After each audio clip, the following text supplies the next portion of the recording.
Good evening students.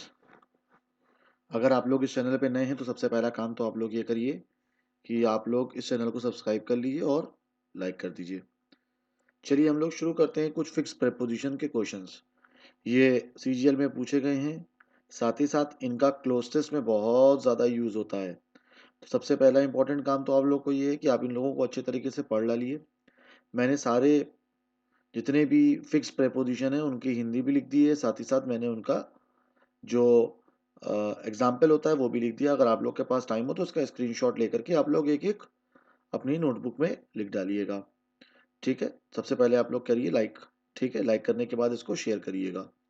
ठीक है, बहुत इंपॉर्टेंट क्वेश्चन है जो लगातार एसएससी सीजीएल सीपीओ एसएससी सारे एग्जाम्स में आते हैं और आने वाले केवी के एग्जाम में भी 2 क्वेश्चन इसके जरूर आएंगे। तो जो बच्चे नए हैं सबसे पहले फॉलो कर लें, लाइक कर लें। ठीक है, चलिए शुरू करते हैं without wasting time. Abide by.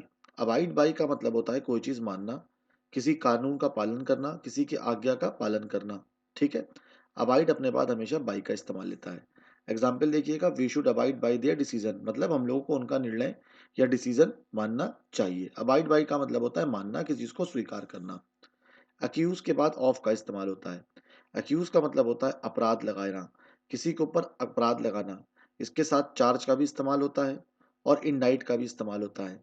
Charge के बाद विद आता है और इंडाइट के बाद फॉर आता है, लेकिन अक्यूज के बाद ऑफ का इस्तेमाल होता है। ये सीजीएल में इस साल पूछा गया हुआ क्वेश्चन है। You have been accused of murder, तुम्हारे ऊपर कत्ल के आरोप हैं। अक्यूज अपने बाद ऑफ का इस्तेमाल लेता है। Abound in.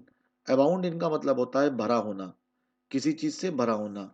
India abounds in minerals, इसका मतलब भारत में बहुत सारे मिनरल्स पाए जाते हैं, मतलब भारत मिनरल से भरा हुआ है। अबाउंड अपने बाद किसका इस्तेमाल लेता है? इनका इस्तेमाल लेता है। एब्जॉर्ब के बाद इनका इस्तेमाल होता है, इसका मतलब होता है डूबा हुआ या Lovleen. He was seen absorb in studies, इसका मतलब he was totally absorb in studies, मतलब पढ़ाई में बिल्कुल डूबा हुआ पाया गया था। एब्सेंट के बाद फ्रॉम का इस्तेमाल होता है। एब्सेंट अपने बाद फ्रॉम का यूज लेता है। अनुपस्थित, he was absent from the class yesterday, वो अपने क्लास से कल अनुपस्थित था। एब्सेंट अपने बाद हमेशा फ्रॉम का यूज लेता है। एसीड के बाद टू का इस्तेमाल होता है। एसीड माने होता है सहमत होना। ही एसीड टू माई प्रपोजल, इसका मतलब उसने मेरा प्रपोजल मान लिया था। सहमत होना या कोई चीज को स्वीकार कर लेना। एसीडेड अपने बाद टू का यूज लेता है। एसीडेड अपने बाद टू का यूज लेता है। एब्सेंट अपने बाद फ्रॉम का यूज लेता है। उसी तरीके से अकॉर्डिंग के बाद टू का यूज होता है। अकॉर्डिंग अपने बाद टू का इस्तेमाल लेता है, लेकिन अकॉर्डिंग टू मी रॉन्ग होता है। सेंटेंस के स्टार्टिंग में कभी भी अकॉर्डिंग टू मी का इस्तेमाल नहीं होता है। He works according to my advice, वो मेरे सलाह के अनुसार कार्य करता है। अकस्टम का मतलब होता है किसी चीज के आदी होना। I am accustom to talking to a former. Accustom माने होता है किसी चीज का आदी होना, अभ्यस्त होना या कोई चीज का थोड़ा सा मतलब यूज टू होना। इसमें आप लोग यूज टू का भी इस्तेमाल कर सकते हैं। ठीक है ना, यूज टू अकस्टम टू का पर्यायवाची होता है। इसका मतलब होना आदत होना। I am accustom to talking to a foreigner, मुझे विदेशियों से बात करने की आदत है। यूज टू भी अपने बाद आईएनजी लेता है यदि यूज के पहले कोई सहायक क्रिया रखी है तो। Act upon. एक्ट अपॉन का मतलब होता है किसी के अनुसार कार्य करना। We should act upon his advice, इसका मतलब है हम लोगों को उसके सलाह के अनुसार कार्य करना चाहिए। उसकी सलाह के अनुसार, इसका मतलब होता है किसी की सलाह के अनुसार कार्य करना। एडिक्टेड टू का मतलब भी होता है आदी होना, जैसे यूज टू होता है वैसे एडिक्टेड टू होता है। एडिक्टेड टू हमेशा वर्ब की आईएनजी फॉर्म लेता है। एडिक्टेड टू अपने बाद हमेशा वर्ब की आईएनजी फॉर्म लेता है। He is addicted to wine, इसका मतलब होता है वो नशे का आदी है या वो शराब का आदी है। अफ्रेड के बाद ऑफ का इस्तेमाल होता है। अफ्रेड अपने बाद ऑफ का इस्तेमाल लेता है। He is not afraid of difficulties, उसको कठिनाइयों से डर नहीं लगता है। अफ्रेड ऑफ का मतलब होता है डरना। अफेक्शन अपने बाद फॉर लेता है, इसका मतलब किसी चीज के प्रति आपका प्रेम होना। He has no affection for his father, इसका मतलब वो अपने माता पिता की, मतलब वो अपने पिता की बिल्कुल भी इज्जत या उनके प्रति कोई भी प्रेम नहीं दिखाता है। अफेक्शन अपने बाद क्या दिखा कर देता है? फॉर लेता है।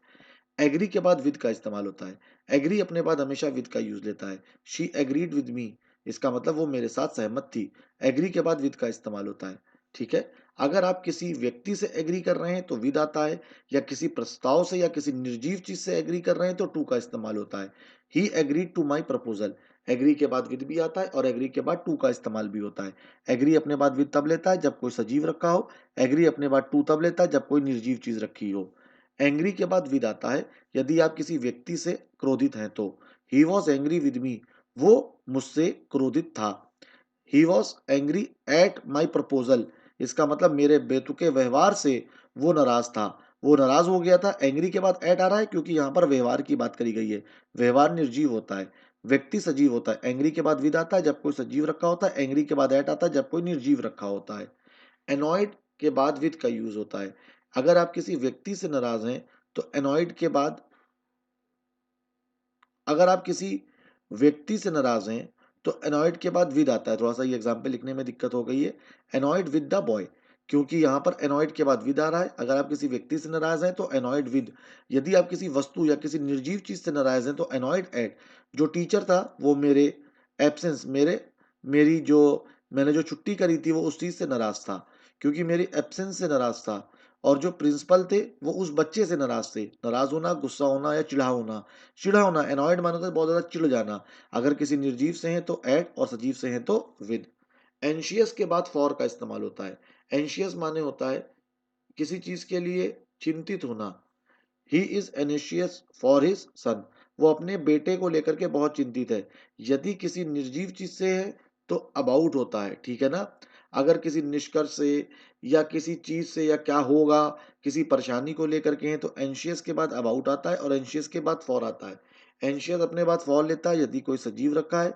एंशियस अपने बाद अबाउट लेता है यदि कोई निर्जीव चीज रखी हुई है। अप्लाई के बाद फॉर आता है, किसी के लिए पत्र देना या अप्लाई करना।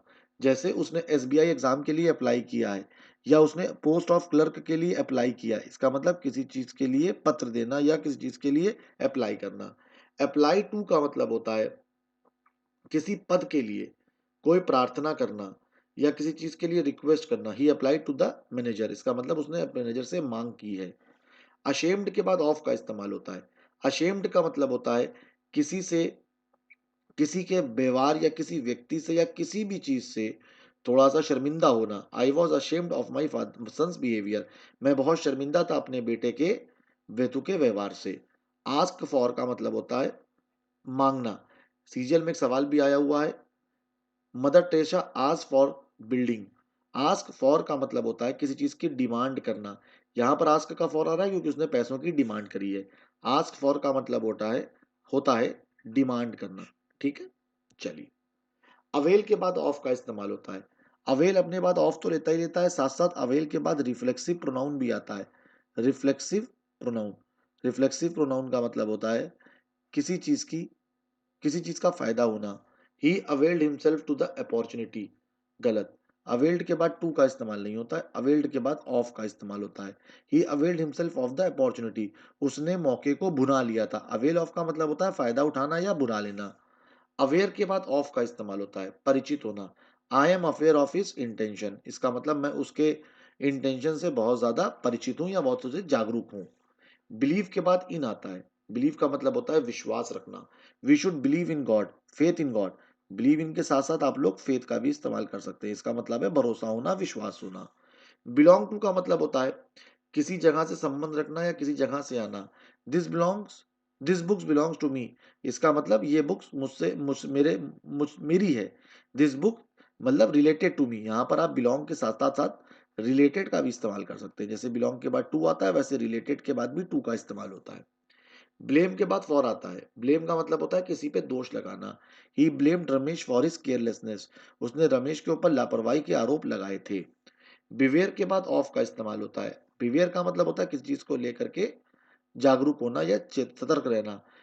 पिक पॉकेट कहते हैं जेब कतरों से सावधान रहना। बिवेयर के बाद ऑफ आता है।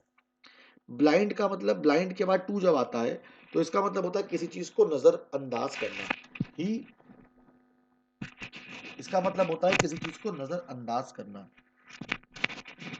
जैसे कि he is blind to his own fault, इसका मतलब वो अपने गलतियों को नजरअंदाज करता है।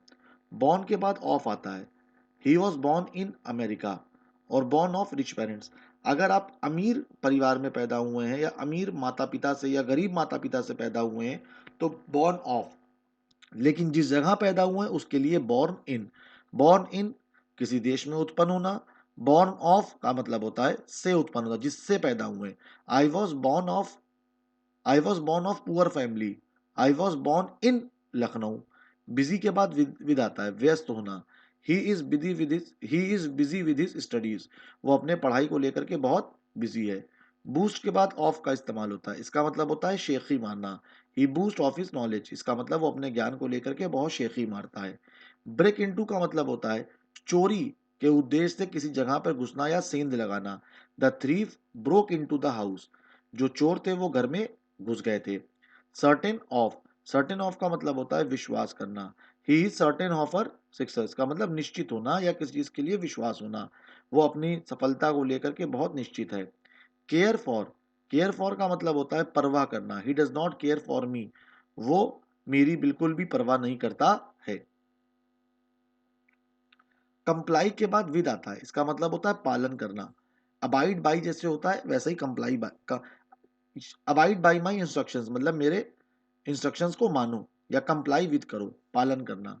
कॉन्फिडेंट के बाद ऑफ आता है। He is confident of his success, वो अपनी सक्सेस को लेकर के बहुत ज्यादा कॉन्फिडेंट है।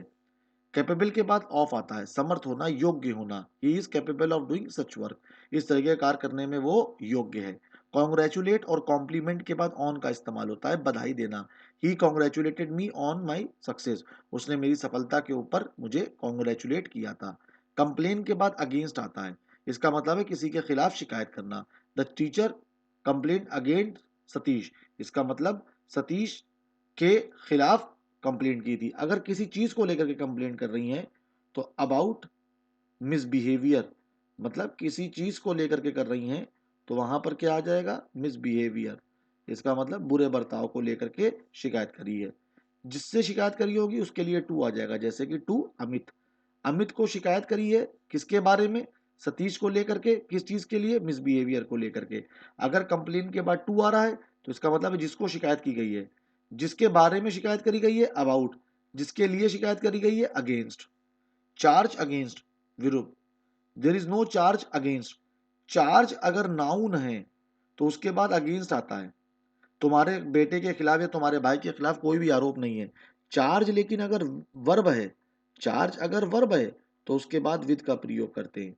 चार्ज अगर वर्ब है तो विद का प्रयोग, और चार्ज अगर नाउन है तो अगेंस्ट का प्रयोग। Charge with, the police charge your son with murder, देखिए यहां पर ये वर्ब बन गया है, इसीलिए यहां पर चार्ज के बाद क्या आ रहा है, विद।